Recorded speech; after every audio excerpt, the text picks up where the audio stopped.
Hello friends, வணக்கங்க. நான் ரதியா சமையலேருந்து சாந்தி பேசுகிறேன். எப்படி இருக்கீங்க? நல்லா இருக்கீங்களா? இன்றைக்கி நான் ஒரு ஸ்பைசியான ஸ்வீட் கார்ன் பரோட்டா தான் செய்ய போகிறேன். நான் எப்படி செய்கிறேன்னு உங்களுக்கு செஞ்சு காமிக்கிறேன். ஃபஸ்ட் டைம் வீடியோ பார்க்குறவங்களா தான் சப்ஸ்கிரைப் பண்ணிக்கங்க. பக்கத்தில் இருக்க பெல் பட்டனை கிளிக் பண்ணிங்கன்னா நான் போடுற வீடியோவில் உங்களுக்கு உடனுக்குடன் வந்து சேரும்.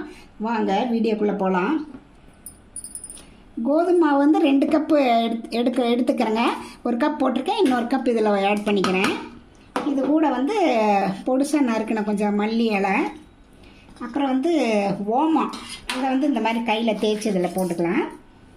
அப்புறம் இதுக்கு அளவாக உப்பு போட்டுக்கலாங்க. அப்புறம் கொஞ்சம் மஞ்சத்தூள், அப்புறம் எண்ணெய் கொஞ்சம் எல்லாத்தையும் போட்டுட்டு நல்லா இப்படி பெசரி விடலாங்க.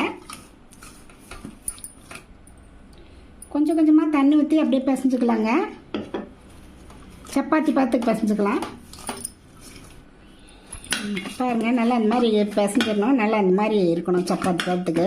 இது கொஞ்சம் நம்ம வந்து எண்ணெய் ஊற்றி அப்படியே ஒரு மூடி வச்சிடலாங்க. ஒரு ஸ்வீட் கார்னை வந்து நான் வேக வச்சுருக்கிறேங்க.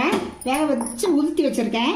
இதை வந்து மிக்ஸி ஜாரில் போட்டு சும்மா 1-2 குறைன்னு அரைச்சிட்டு வந்துடலாம்.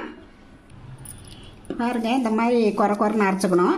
இதை ஒரு பவுலுக்கு மாற்றிக்கணும்.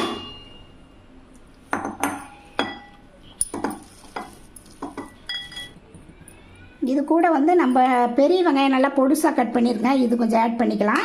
அப்புறம் மல்லித்தலை, அதையும் நல்லா பொடிசாக கட் பண்ணியிருக்கேன். அப்புறம் பச்சை மிளகாய் 1 மிளகாத்தூள், கரம் மசாலா, ஜீரகத்தூள் எல்லாம் 1/2 டீஸ்பூனுங்க.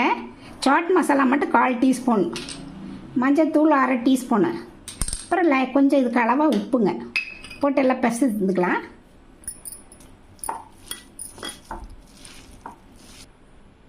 நம்ம வந்து சப்பாத்தி மாவு அப்படியே திரட்டிக்கலாங்க.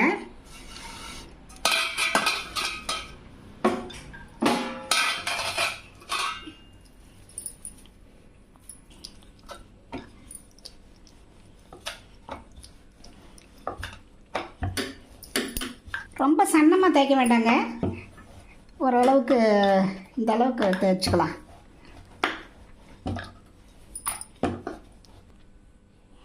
இதில் வந்து இந்த கார்ன் வந்து நம்ம ஸ்டஃபிங் வந்து வச்சிடலாம்.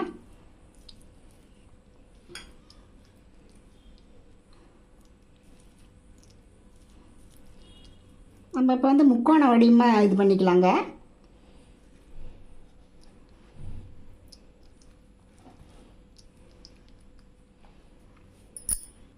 இந்த ஸ்டஃபிங் எல்லாம் எல்லா பக்கம் படுற மாதிரி கொஞ்சம் மெதுவாக ஜென்டில் அப்படியே தேய்ச்சிக்கலாம். ரொம்ப அமுத்தி தேய்க்க வேண்டாம்.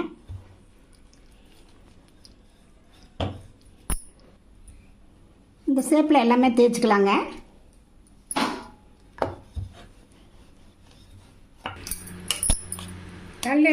தோசைக்கல் வச்சுருக்கேன். கல் நல்லா காஞ்சிருச்சு. கொஞ்சம் பட்டர் போட்டுக்கலாம்.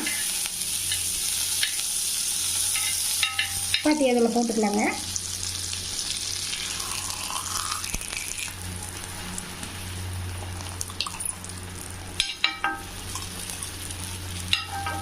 நல்லா 2 சைடு வேக விட்டு எடுத்துக்கலாங்க. ஒரு சைடு வேகட்டும்,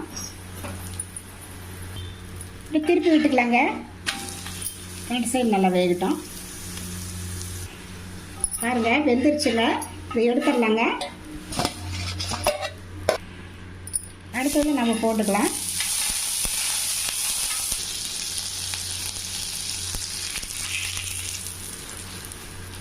வேகட்டுங்க, திருப்பிக்கும். பாருங்கள் எப்படி இருக்குன்ட்டு. இது வந்து குழந்தைங்களாம் ரொம்ப ஸ்வீட் கார்ன் விரும்பி சாப்பிடுவாங்க. அதனால் சப்பாத்தியில் இந்த மாதிரி செஞ்சு டிஃபன் பாக்ஸ்லாம் போட்டு கொடுத்தீங்கன்னா குழந்தைங்க சாப்பிட்டு வருவாங்க. இந்த வீடியோ பிடிச்சிருந்தா நீங்கள் ரதியா சமையலை சப்ஸ்கிரைப் பண்ணுங்கள், லைக் பண்ணுங்கள், ஷேர் பண்ணுங்கள். அடுத்த வீடியோவில் வேறு ரெசிபியோட சந்திக்கிறேன். வணக்கங்க.